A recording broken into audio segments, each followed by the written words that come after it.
Guide pratique de gestion des ressources humaines, c'est l'ouvrage de 150 pages que vient de publier le colonel Makungu Landamoto, expert en gestion des ressources humaines et des organisations. Mais quelle en est la particularité de cet ouvrage? C'est pour permettre aux utilisateurs d'avoir la facilité, n'est-ce pas, de consulter et de gérer. Parce que vous comprendrez, au fait, la gestion des ressources humaines, c'est une nouvelle discipline qui vient de naître. Pour orienter les gens, alors, il fallait un guide. Le guide pratique est là et pour permettre aux gestionnaires, pour permettre aux pratiquants de bien vouloir tracer et suivre les traces. Parce qu'on ne peut pas gérer les ressources humaines n'importe comment. C'est une discipline ordonnée. Alors les ressources, lorsqu'elles sont gérées, alors elles doivent être gérées d'une manière ordonnée aussi. Édité par le Centre interdisciplinaire de l'Université pédagogique nationale, cet ouvrage a été porté sur le fonds baptismaux par le secrétaire général à la Défense, le général-major Lukwikila. Ressources humaines.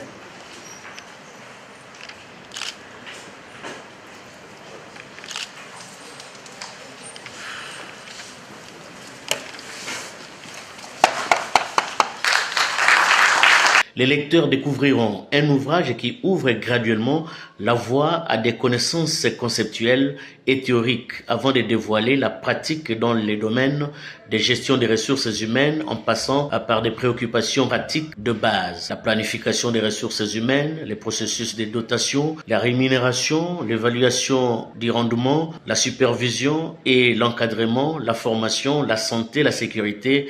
La liste n'est pas exhaustive. Cet ouvrage se trouve désormais dans les bibliothèques disséminées à travers le pays.